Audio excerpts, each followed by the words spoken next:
Bonjour amis chercheurs de bien-être. Mon nom est Michel Imbeau, gérant retraité, initiateur et leader de cette chaîne Speak. Que veut dire Speak? S comme savoir, P comme pratique, I comme identification, ça veut dire les niveaux du départ, jusqu'au niveau où on voudrait arriver. C, de chercher jusqu'à atteindre l'objectif qu'on s'est fixé. La mission de la chaîne, les savoirs pratiques.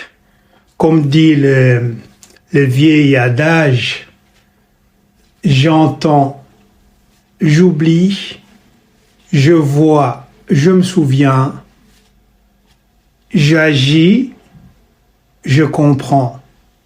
Ici, les savoirs pratiques a besoin des actions parce que grâce à ces actions, que les savoirs trouvent sa crédibilité. Autrement, des théories sur théories, c'est du vent. Avec ces théories sans pratique, on ne peut pas construire le monde.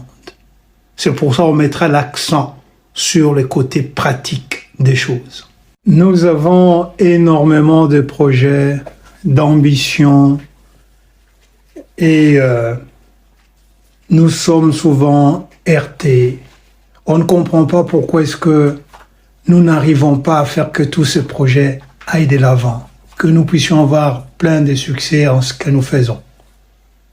Et ce qui fait que nous n'arrivons pas à aller jusqu'au bout de nos solutions, c'est parce que nous sommes heurtés à nos chaînes, à des chaînes plutôt, pas à nos chaînes, mais à des chaînes.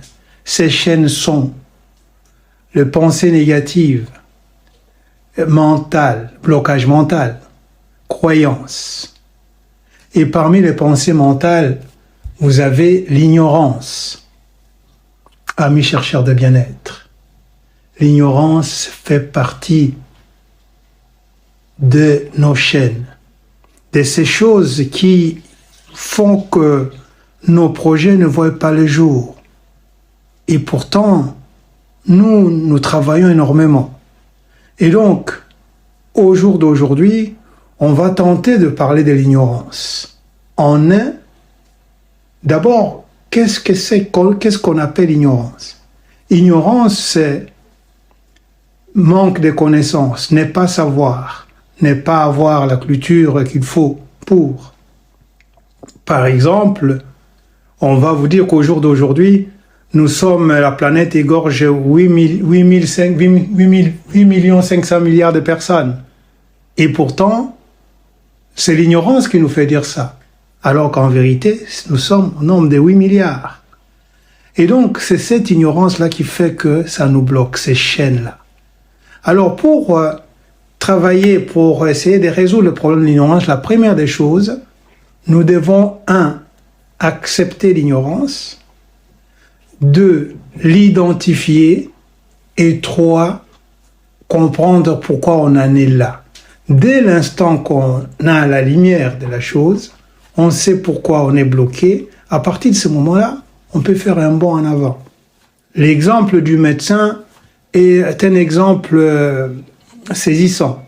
Quand vous êtes malade, vous allez voir votre médecin, il vous donne des calmants en attendant que pendant ce temps, le médecin ne sait pas quoi vous donner. Pourquoi? Parce qu'il ne sait pas en réalité de quoi vous souffrez.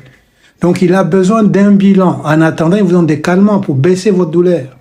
Et une fois le bilan sorti, ce bilan va lui donner de quoi vous souffrez, le mal, la provenance du mal, la racine du mal. Dès l'instant que la racine du mal va être identifiée, c'est alors qu'il va vous traiter d'une façon efficace. Ce bilan connu, il est capable de vous donner un traitement efficace qui va vous guérir. Il en est de même pour l'ignorance. Donc, accepter l'ignorance, savoir c'est pourquoi on est bloqué grâce à l'ignorance, à cette chaîne qui nous bloque. À partir de ce moment-là, on a le phare, la lumière. Alors, quand on a les phares, mais les phares ne suffit pas, parce qu'on voit clair maintenant. C'est vrai que là, il y a les savoirs, on voit clair. Mais il faut savoir où on va avec cette lumière. C'est comme si vous appelez un taxi, le taxi arrive, et vous rentrez dans le taxi et vous dites, bon, je vais à Paris, à le démarrer. Ben, lui, il va vous dire, mais monsieur ou madame, nous démarrons, nous allons où? Vous serez obligé de lui dire la direction. Et c'est pareil. Donc, le phare va besoin d'une direction donnée. Et c'est là où on tombe dans la deuxième partie du savoir. D'abord, qu'est-ce que c'est que le savoir? C'est le contraire de l'ignorance.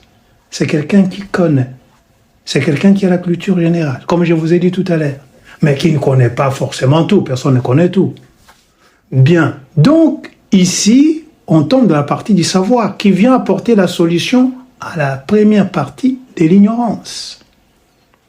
Dans la deuxième partie, on va aborder donc, puisqu'on a les phares, on va aborder la lumière, on tombera dans le fort, force, puissance. La direction, donc, on l'a donnée à notre chauffeur qui a décidé de nous conduire. Donc, nous avons besoin, avant de donner cette décision, nous avons besoin de décider. Donc, pour que tout se passe comme ça se doit, nous devons décider que dorénavant, les restes, nous devons décider de faire du reste de notre temps, de notre vie. Ce temps, nous devons l'investir pour le meilleur temps, pour le meilleur, la meilleure gestion du temps, pour que cette deuxième partie, nous puissions l'investir pour notre meilleure version, notre meilleur avenir. Mais c'est la gestion du temps qui commande. Dans les savoirs, on a besoin de gérer bien le temps. Et le temps est limité. Obligé de parler un peu de Steve Jobs. Votre temps est limité, je le paraphrase bien entendu. Ne vivez pas la vie de quelqu'un d'autre.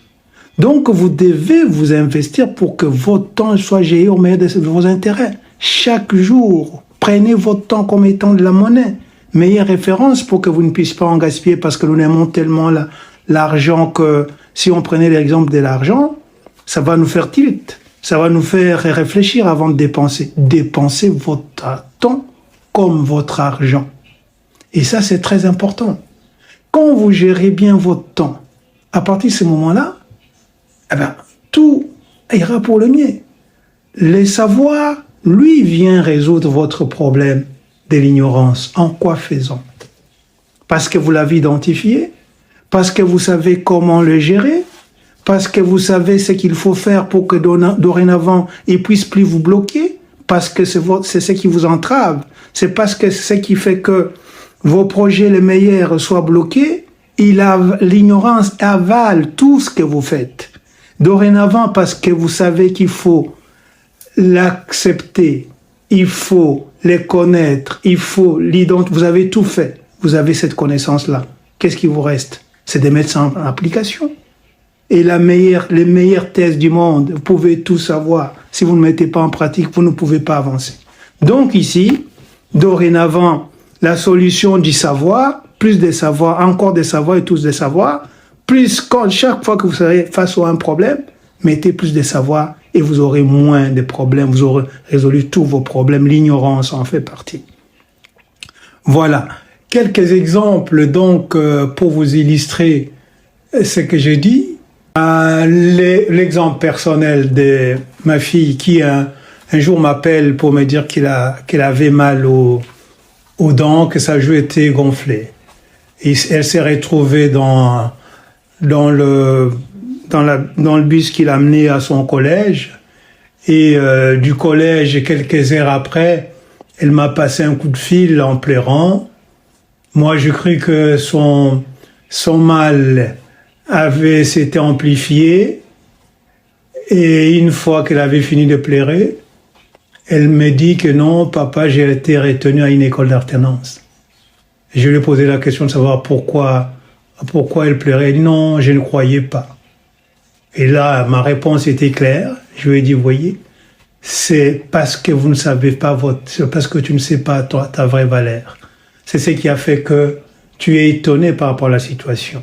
Tu es pétri de valeurs. Si tu savais, tu n'en serais pas là, en train de descendre des larmes. Je peux aller plus loin. Des cas comme ça face à toute personne.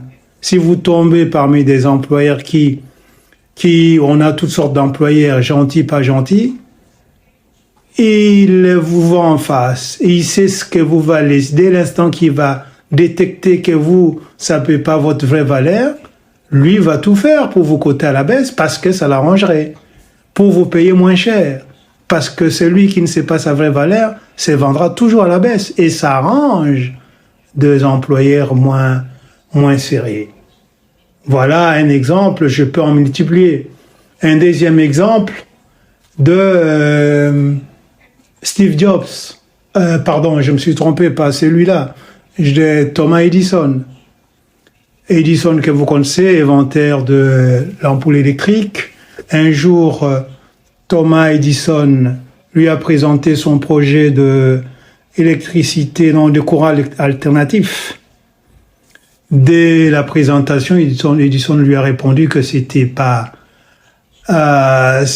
dangereux, c'était ridicule, et après tout, il a fini par faire un lobbying qui a abouti à faire sur la place publique électrocuter des chiens et des chats pour montrer que ce courant électrique était dangereux.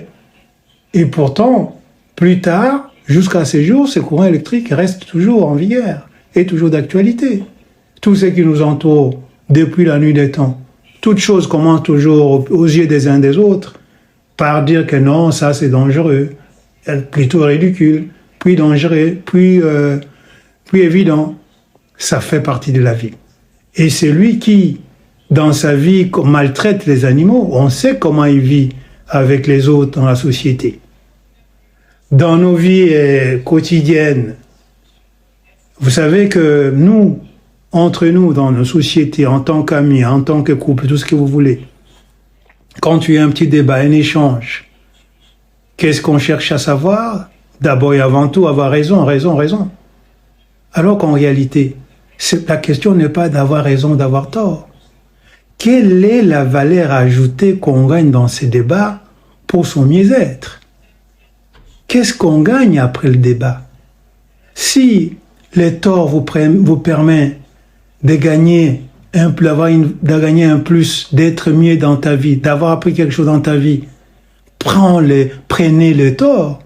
Si c'est la raison, prenez la raison. C'est ça. Mais non, c'est toujours raison. Dès qu'on commence, comment je vais faire pour avoir raison? Voilà encore un exemple d'ignorance. Comme l'exemple que je vous donne de Thomas Edison. Ça en était un, c'était l'ignorance. Il n'était pas ignorant, il allait savoir que à la fin, le courant alternatif allait emporter. Mais puisqu'il était ignorant, la conséquence était néfaste pour les animaux, hélas. Pour ma fille, il en est de même. Voilà en ce qui concerne quelques exemples que je voulais pour vous parler de l'ignorance qui est ce mal qui fait l'objet de cette chaîne, qui fait qu'on va on va se battre pour que même si on arrive à convaincre une personne, on va battre pavillon pour que même si une personne prend connaissance et conscience du mal que c'est, comme étant une pensée négative qui bloque notre avenir, notre vie. Parce qu'une fois qu'on a conquis ces mal, on a les triomphes de la plupart de nos projets, presque. Il faut que nous en prenions conscience. Les 3 marqueurs inséparables des SPIC sont 1. Faire chaque jour les 3 choses les plus productives et positives. En 2, ne pas reporter les prioritaires du jour au lendemain. Les prioritaires sont ce que vous aviez prévu de faire le jour. En 3, faire le bac. B, comme bilan. A, comme amélioration. C, comme accompagnement. Bilan d'amélioration des compétences. Parce que ce que vous faites, vous fait. Résolvez un problème et vous en éloignez sans autre. J'ai paraphrasé Confucius. Amis chercheurs de bien-être, n'oubliez pas que vos commentaires, vos abonnements et vos j'aime est une échelle que vous nous dressez pour monter au sommet. Notre vie en dépend. À vous tous, merci et au prochain match.